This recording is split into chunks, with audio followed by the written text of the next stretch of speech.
Dans un contexte où la plupart des pays africains tendent à s'ouvrir aux marchés mondiaux, le Cameroun ouvre une voie pour son secteur privé. À cet effet, à l'occasion du Africa CEO Forum qui s'est clôturé le 6 juin à Abidjan en Côte d'Ivoire, le Premier ministre camerounais a invité toutes les parties prenantes et investisseurs nationaux et étrangers à s'impliquer dans l'œuvre de l'État camerounais. Pour le Premier ministre camerounais, le rapport est indispensable pour appuyer la stratégie nationale de développement du Cameroun pour la période 2020-2030.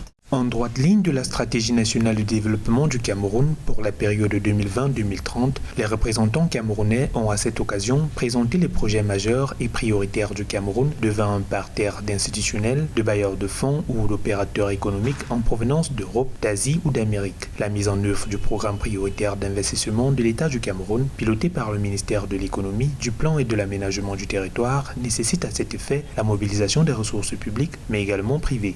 Parmi les nombreux chantiers de l'État camerounais présentés par le Premier ministre Joseph Diangote lors de la 9e édition de l'Africa CEO Forum figure le projet de développement d'une zone intégrée au port de Kribi qui nécessite un investissement prévisionnel de 900 millions de dollars américains, la construction de la ligne de chemin de fer Ngaoundérine-N'Djamena pour un montant d'environ 4 545 milliards de francs CFA ou encore le projet d'aménagement hydroélectrique de Cholet et des lignes électriques associées entre le Cameroun et le Congo qui sera réalisé en mode partenariat public-privé, comme ce cité précédemment. Les États doivent jouer leur rôle de régulateur, véritablement être des boussoles.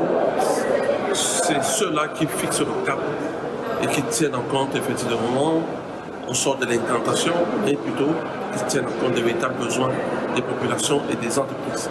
Mettre véritablement l'entreprise au cœur de leur développement économique, de leur politique économique. Et puis les institutions pouvoir également orienter les investissements vers les entreprises, sortir justement des investissements publics plus importants. Il faut changer de paradigme, véritablement réinventer nos modèles souvent d'investissement. L'Africa CEO Forum, qui s'est tenu du 5 au 6 juin 2023 à Abidjan, en Côte d'Ivoire, était organisé conjointement par le magazine international Jeune Afrique et la Banque mondiale. Les travaux de cette édition se sont tenus sous le thème « Réussir malgré les crises de 300 à 3000, comment accélérer l'émergence de la prochaine génération de champions africains ».